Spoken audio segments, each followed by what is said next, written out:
বিসমিল্লাহির রহমানির রহিম।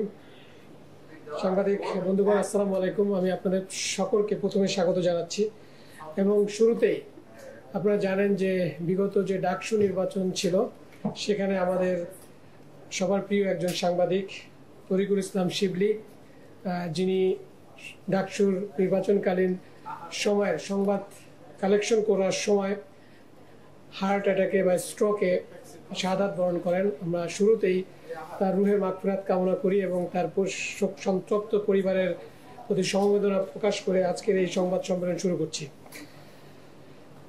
আমাদের র্যাব 11 কর্তৃক আয়োজিত আজকের সংবাদ সম্মেলনে মূলত দুটি ঘটনাকে নিয়ে, একটি কুমিল্লার এবং একটি মুন্সিগঞ্জে। কুমিল্লায় আপনারা জানেন যে গত কয়েকদিনে বেশ কয়েকটা ক্লুলেস মার্ডার হয়েছে, যার বেশ কয়েকটারই রহস্য আমরা উদ্ঘাটন করেছি। এর মধ্যে একটি চাঞ্চল্যকর হত্যাকাণ্ড ছিল যে গত 10ই সেপ্টেম্বর কুমিল্লার লালমাই এলাকায় রেল লাইনের পাশে একটি অজ্ঞাত ব্যক্তির মরদেহ এলাকাবাসী দেখে সেটা লালমাই যে রেলওয়ে থানা আছে তাদেরকে অবগত করে এবং পরবর্তীতে সেখানে রেলওয়ে থানার পুলিশ কর্তৃক সেই মরদেহটি উদ্ধার করে কুমিল্লা মেডিকেল কলেজে তার ময়নাতদন্ত সম্পন্ন করা হয় এবং পরবর্তীতে তাকে শনাক্ত করা হয়। এবং 11ই সেপ্টেম্বর ভিকটিমের ওয়াইফ কর্তৃক একটি মামলা দায়ের করা হয় এবং তারপর থেকে আমরা আমাদের কার্যক্রম শুরু করি এবং এই যে ক্লুলেস হত্যার রহস্য উদ্ঘাটন করার জন্য আমরা চেষ্টা করতে থাকি। এবং তারই প্রেক্ষিতে গতকাল আমরা প্রথমে এই যে ভিকটিম, যিনি ভিকটিমের ওয়াইফ, সাবেক ওয়াইফ ফাতেমা, যার সাথে ডিভোর্স হয়ে যায় বিগত 2-3 মাস পূর্বে, তার যে বাবা এবং এই তার ওয়াইফেরও সৎ বাবা, তাকে প্রথমে অ্যারেস্ট করা হয় এবং তার দেয়া তথ্য অনুযায়ী পরবর্তীতে আমরা এই হত্যাকাণ্ডের সাথে জড়িত অন্যতম আসামি এই ভিকটিমের নাম দুলালের স্ত্রী ফাতেমা, এই ফাতেমার যে দ্বিতীয় স্বামী হাশেম, তার শাশুড়ি এবং তার স্ত্রীকে ঢাকা যাত্রাবাড়ি থেকে অ্যারেস্ট করা হয় এবং পরবর্তীতে আর একটা অভিযানে এর সাথে সংশ্লিষ্ট আরো 2 জনকে, তাজুল এবং মফিজ নামে, যারা সরাসরি এই হত্যাকাণ্ডের সাথে জড়িত ছিল, তাদেরকেও অ্যারেস্ট করা হয়। তো এই হত্যাকাণ্ডের সাথে জড়িত 7 জনের ছিল এবং 7 জনকে আমরা গতকাল বিভিন্ন ফলো আপ অপারেশনের মাধ্যমে তাদেরকে অ্যারেস্ট করা হয় এবং এই লাশ গুমের বিষয় সাথে যে গাড়িটি ব্যবহার করা হয়েছিল একটি নোয়া গাড়ি, সেটিকে উদ্ধার করা হয়। তো ঘটনাটি ছিল মূলত ফাতেমা, যে ভিকটিমের সাবেক স্ত্রী ছিল, বিগত 6 মাস পূর্বে তাদের বিয়ে হয়। বিয়ের পর থেকেই এই ভিকটিম তাকে ফাতেমার দেয়া তথ্য অনুযায়ী যে তাকে বিভিন্নভাবে অত্যাচার, মানসিক টর্চার করত। সে প্রেক্ষিতে তিনি 2 মাস পূর্বে তাকে ডিভোর্স দেয়। ইন দ্য মিন টাইম এই দুলালের সাথে তার সম্পর্ক থাকাকালীন সময়ই তার সাথে আর একজন, এই যে হাশেম নামের একজন দুবাই প্রবাসী, সোশ্যাল মিডিয়া ইমোর মাধ্যমে তার সাথে একটা রিলেশন বিল্ড আপ হয় এবং এই হাশেম যখন বাংলাদেশে আসে তখন এই হাশেমের সাথে তার বিবাহ হয়। এটা তার সেকেন্ড ম্যারেজ ফাতেমার, এবং হাশেমেরও সেকেন্ড ম্যারেজ।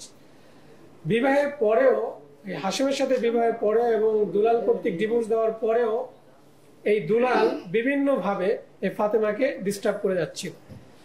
তো ডিস্টার্ব করার প্রেক্ষিতে হাশেম এটা মেনে নিতে পারেনি এবং তারপরেই তাকে হত্যার পরিকল্পনা করে এবং পুরো পারিবারিকভাবেই এই যে ফাতেমা, তার মানে হাশেমের স্ত্রী ফাতেমা, তার শাশুড়ি মরিয়ম এবং আরো হাশেমের 2 জন বন্ধু, তারা মিলিতভাবে প্ল্যান করে তাকে মেরে ফেলা। সে লক্ষ্যেই গত 10ই সেপ্টেম্বর যখন এই ফাতেমার বাসায় যায় দুলাল ভিকটিম, তখন আগে থেকে পরিকল্পিত ছিল যে তাকে ঘুমের ওষুধ খাইয়ে তাকে অচেতন করা হবে এবং সে লক্ষ্যে এই ভিকটিমের হাশেমের স্ত্রী ফাতেমা তাকে 4টি শরবতের মধ্যে 4টি ঘুমের ওষুধ খেয়ে তাকে অচেতন করে ফেলে। পরবর্তীতে হাশেম এবং তার বন্ধুরা ওই ঘরের মধ্যে প্রবেশ করে এবং তাকে শ্বাসরোধ করে হত্যা করে। এই হত্যার সাথে সংশ্লিষ্ট যে 7 জন ছিল, আমি অলরেডি তাদের কথা বলেছি এবং প্রত্যেককেই অ্যারেস্ট করা হয়েছে এবং তাদের বিরুদ্ধে আইনানুগ ব্যবস্থা প্রক্রিয়াধীন রয়েছে এবং তাদের নামে মামলাও হয়েছে। তো আরেকটি ঘটনা যেটা আপনারা সবাই জানেন, যেটা চাঞ্চল্য সৃষ্টি করেছিল, মুন্সিগঞ্জের গজারিয়ার গুয়াগাছিয়া যেখানে একটা অস্থায়ী পুলিশ ক্যাম্প করা হয়েছিল, সেখানে যে নৌ ডাকাত, আমরা সবাই নাম শুনেছি নয়ন পিয়াস গ্রুপের, সেই নয়ন পিয়াস গ্রুপের এই অস্থায়ী ক্যাম্প করার পরে অস্থায়ী ক্যাম্পটি করা হয় 22শে অগস্ট। এখানে তারা এই ক্যাম্পের উপরে হামলা করে 25শে অগস্ট, এবং খুব দুর্ধর্ষভাবে, খুব বাজেভাবে পুলিশ ক্যাম্পের উপরে তারা হামলা করে, এবং তার প্রেক্ষিতেই আমরা কার্যক্রম শুরু করি। ইতোপূর্বেও আমরা এই ঘটনার সাথে সংশ্লিষ্ট এবং অন্যতম শীর্ষ ডাকাত, যার মদদেই মূলত এই ডাকাতি কার্যক্রম এবং এই মেঘনা নদী, মেঘনার মোহনা এবং গুয়াগাছিয়া, মত্তব, চাঁদপুর কেন্দ্রিক যে ডাকাতিগুলো হয়ে থাকে, তার সাথে সংশ্লিষ্ট যে রিপন সহকারে আরো 6 জনকে আমরা ইতিপূর্বে গ্রেফতার করি, এবং আজকেও আমরা যাকে অ্যারেস্ট করেছি সে এই নয়ন পিয়াসের আপন খালাতো ভাই, এবং যার নামেও 30টি মামলা রয়েছে। তিনিও এই ডাকাতি বা এই চাঁদাবাজির সাথে সরাসরি যুক্ত, এবং এখানে মূলত এই যে ঘটনাটা, ডাকাতি বা যে ঘটনাগুলো ঘটে থাকে, এর মেইন উদ্দেশ্য হচ্ছে বালুমহল, বালু উত্তোলন এবং নৌ ডাকাতি, এবং এই মেঘনা নদী কেন্দ্রিক যে সকল জাহাজ বা ট্রলার বা নৌকা যেগুলো চলাচল করে, তাদের কাছ থেকে বিভিন্ন অ্যামাউন্টের 200 থেকে 1000 টাকা পরিমাণ চাঁদা পার নৌকা তারা দিয়ে থাকে, এবং আধিপত্য বিস্তার কেন্দ্রিক এখানে বিভিন্ন গ্রুপের সাথে সংঘর্ষের সৃষ্টি হয়। তো পরবর্তীতে যখন এই ঘটনা এই জায়গায় শান্তি শৃঙ্খলা ফিরিয়ে আনার জন্য বাংলাদেশ পুলিশ কর্তৃক যখন একটা অস্থায়ী ক্যাম্প করা হয়, সেটাও তারা মেনে নিতে পারেনি। তার প্রেক্ষিতেই এখানে কিন্তু এই পুলিশ ক্যাম্পের উপরে হামলা করে, এবং এর সাথে এটা একটা মামলা হয়। মামলায় প্রায় 20 জনের নামে 20 জন এবং আরো প্রায় 10 থেকে 15 জনের নামে অজ্ঞাতনামা হিসেবে মামলা করা হয়। সেই মামলার অলরেডি আমরা 7 জন অন্যতম আসামি, যাদের প্রত্যেকের নামে প্রায় 30টা 25টা করে, মানে 20-এর অধিক মামলা রয়েছে।